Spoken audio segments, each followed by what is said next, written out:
Hoy trataremos el inicio de la expansión de los europeos por el mundo en el siglo XV, que hizo que se hiciera más grande el mundo conocido por ellos y que muchos pueblos de Asia, África y América se integraran a un verdadero sistema de comercio mundial. Y como sabemos, con el intercambio comercial, más o menos voluntario, viene el intercambio cultural.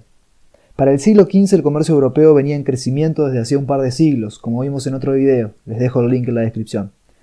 Las ciudades comerciales de la península itálica, como Génova o Venecia, eran muy ricas y activas, y controlaban la llegada a Europa de especias y sedas desde China y el sudeste asiático, tierras que los europeos conocían vagamente a través de algunos relatos como lo de Marco Polo y que llamaban Indias. De ellas, a través de largas rutas por mar y tierra, llegaban esos preciados productos con los que los sectores más altos de la sociedad mostraban su estatus social. Pero en 1453 los turcos, en la expansión de su imperio, conquistaron la importante ciudad de Constantinopla y su área de influencia, y con ello controlaron los puertos que unían las rutas de las Indias con el Mediterráneo.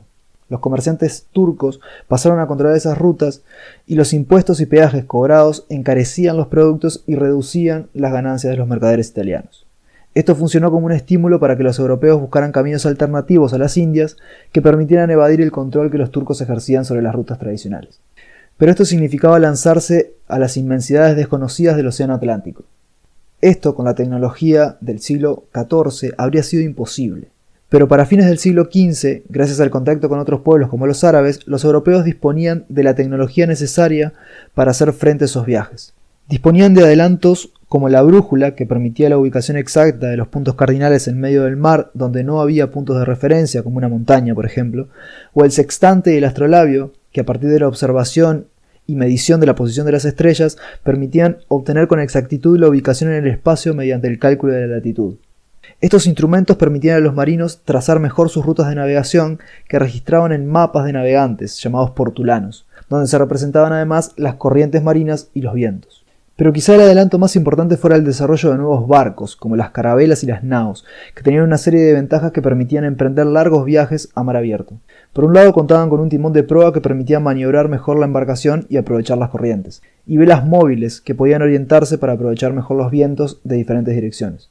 Pero sobre todo, estos buques disponían de grandes bodegas capaces de almacenar importantes cantidades de comida, al tiempo que podían ser tripulados por un número reducido de marineros. Esto hacía que las provisiones duraran más y así se pudiera viajar por más tiempo a mar abierto sin necesidad de pisar tierra para reabastecerse. Pero a pesar de esto, la decisión de embarcarse en aventuras de dudoso éxito era muy difícil de tomar para los navegantes, y también para los inversores que ponían el dinero para armar barcos que no sabían si iban a volver o se perderían en el mar. Entre los temores más importantes estaba el miedo a lo desconocido, el temor a supuestos monstruos marinos que habitaban los mares inexplorados, a las brutales tormentas en esos mares desconocidos, el miedo al hambre y la sed si no se lograba encontrar tierra firme y se acababan las provisiones, y el temor a las enfermedades relacionadas con la falta de alimento, como el escorbuto.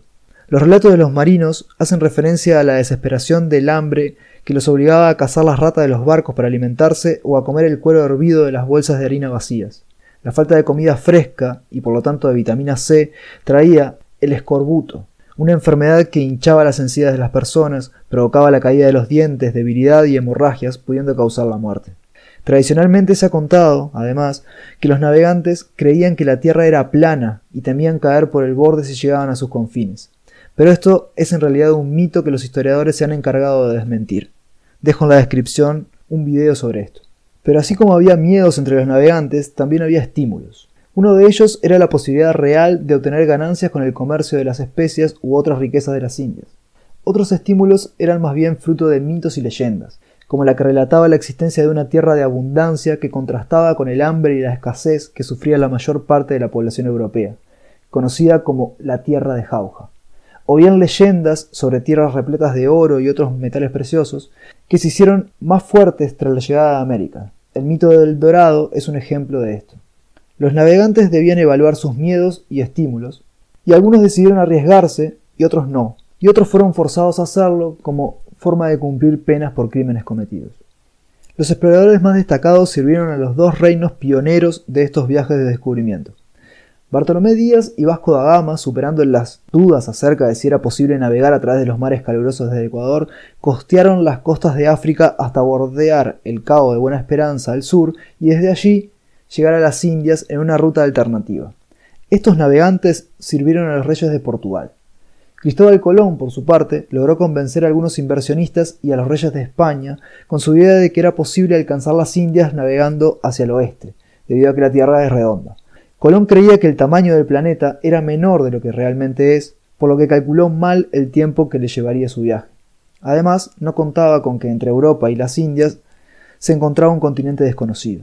Cuando las provisiones estaban por acabarse, los barcos de Colón avistaron tierra. Los marinos creyeron haber llegado a las Indias, pero en realidad exploraron las islas de Cuba y Santo Domingo. En viajes posteriores, tras explorar más la zona, fue evidente que esas no eran las Indias, sino un territorio nuevo, que luego sería llamado América. Sin embargo, los españoles continuaron llamando a esas tierras las Indias. Colón murió sin conseguir su objetivo de llegar a las Indias navegando hacia el oeste. Fueron Magallanes y Elcano quienes, tras cierto tiempo de buscar un paso que uniera los océanos Atlántico y Pacífico y en un penoso viaje en el que el primero perdió la vida, lograron realizar el proyecto de Colón de dar la vuelta al mundo.